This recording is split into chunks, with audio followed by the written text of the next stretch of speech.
Say it, Mercy.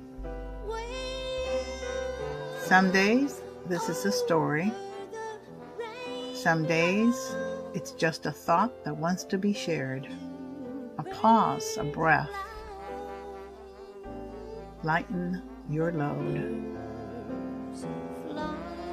Remember to breathe. Let joy find you. Say it, Mercy podcast.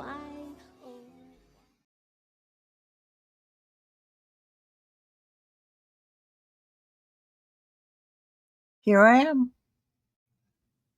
Episode 5. Have you had a song playing in your head and you wonder why? I bet you have. And maybe you know why. Maybe you love the artist. Maybe you have been singing that song out loud because it just is the song for you.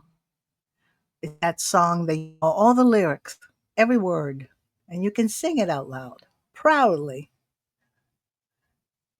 For some reason, that song touched you and you're a fan, and so you sing.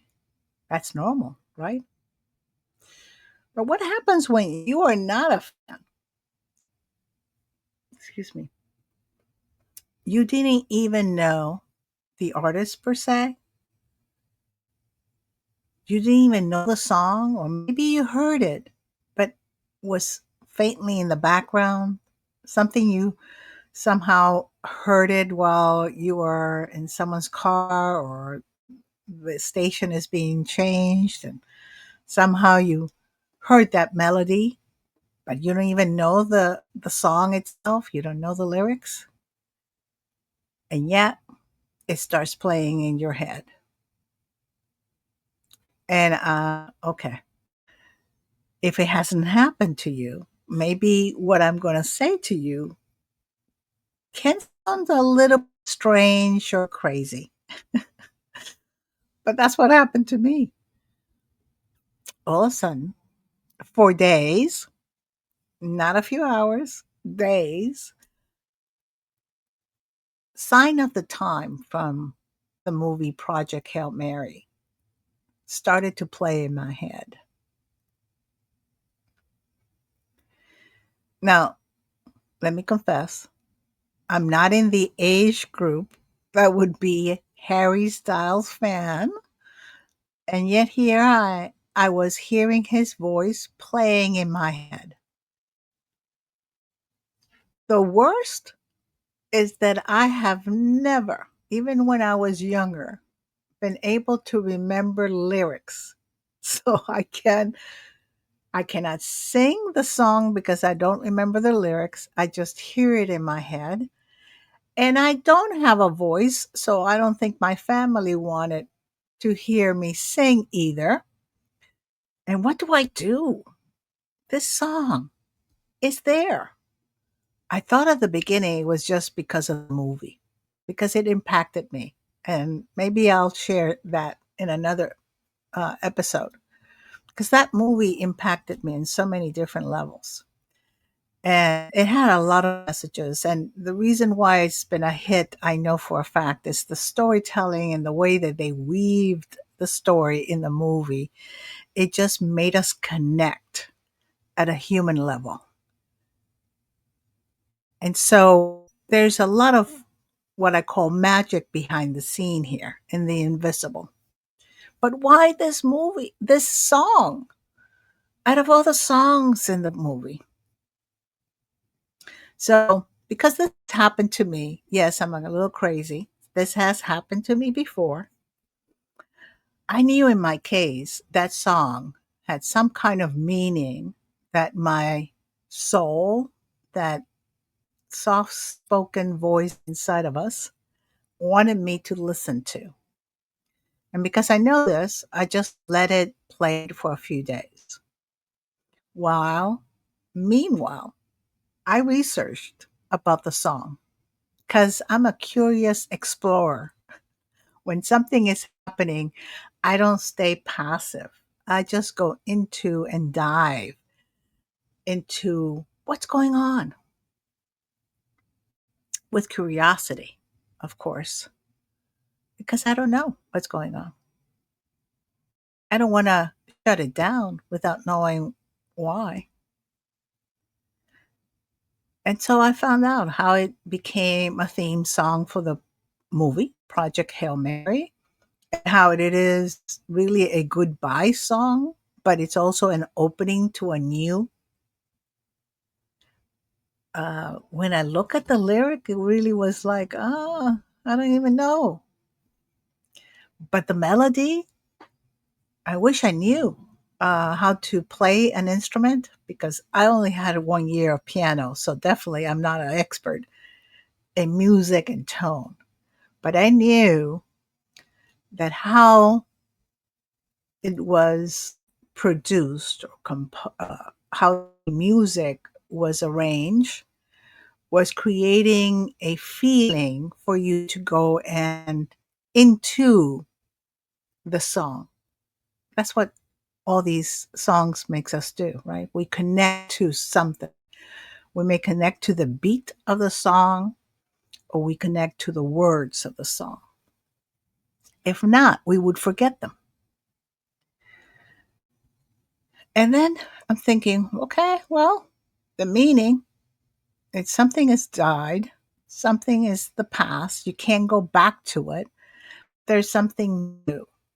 And that's why it became the theme of the Project Hail Mary. And I'm not going to do any spoilers to those who have not seen that movie, but it has that kind of feel. There's a new beginning, and there is a sense that you can't go back from where you came from. And I have to say that as the song and the research play, as the song played in my head, and I researched all these little nuances about it, and then I got into all the interviews of Project Hail Mary, and then I got into all the interviews of I could find about the song itself and Harry Styles. I started to discover that it didn't was too far away from my own life. The reason is, as you know, if you're listening to this podcast, hopefully you've listened to my first episode, Quiet Beginnings. I have been trying to do a podcast for a long time. That little voice, that soft little voice that says, go for it, had been encouraging me and inviting me to do this for more than 12 years. Way before a podcast was a thing. And I did try it. I tried it first through my Mac Pro, iMovie, Garage Band, and created some improv type of podcast that I put in YouTube. And then I stopped. And then I tried it again because now you had the platforms or the apps that allow you to do podcasts in a way that was not just in YouTube, and it could connect to Spotify and Apple Pods. So there I went. I did a podcast, and I decided to do it more about insights and coaching. That was my background. And then I quit. You know, that little voice that says, why bother? There's so many people out there. Why you? So I quit it. And then I got into connecting with my youngest niece, and she was in for, why don't we do one? And so we did. We did a few episodes. I think it was 8 or 10. Um, Aunt and niece talking about being authentic.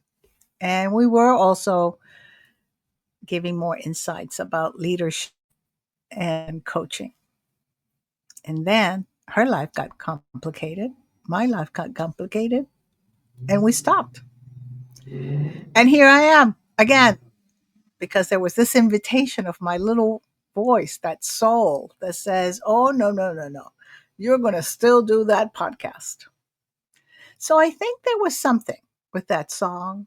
There was something with the movie that stirred for me to realize that, hey, saying goodbye to the old is not so bad because it's always a new beginning. When you are moving from one space, when you're changing your career, for example, or you're retiring, or you're moving from being a mother to empty nester, or any of those big changes in your life, there's an ending to something that was, and then there's the uncomfortable space of the present where you are still trying to figure out what do I do? What do I do? Because I identify with my past. Now the past is not there. What do I do? And most of the time when I'm working with my clients, that's the it. What do I do? I want to do something different. But the new has not really formed yet. And that's that uncomfortable feeling. Well, I realized Harry Styles was singing in my head for a reason. I was not just crazy, although sometimes I do think so. I just realized how much I have shifted, how much of me, the Mercy that started trying to do podcasts 12 or 15 years ago. I don't know how many years back because it will date me. The one that is doing podcasts today, the one that's having fun doing the podcast, writing an article in my Substack, um, doing Spanish work. I just published my first book in Spanish, Punto de Caramelo. And I took that book and sat with it and recomposed or adapted, or we could say rewrote the book in English. And it's coming soon. I will let you know soon. Hopefully by the end of May, 1st of June, Your Soul's Sweet Spot will be published. And if you would have many times people would say to me, you write a book. And I would say, are you crazy? That's the least that I am. I'm not a writer. And yet here I am saying I'm a published author as of September 24, 2025. And I'm going for my second book, the English adaptation of that Spanish book, that's going to come in now in a month or two. And to tell you the truth, it has awakened that little voice, that little inner child in me that said, and let's go for more. So even though the song at the beginning didn't make sense, I realized that what my soul, my little whispering voice, was trying to catch my attention was to say, hey, it's okay. It's okay that you let go of that old Mercy self. You see what you have created and what you're creating. Just have fun. Remember, there's always something new. You just have to look for it. And if there's none, you can create it. So next time a song won't leave you alone, maybe just let it stay a while. See what it's trying to say. Till the next time.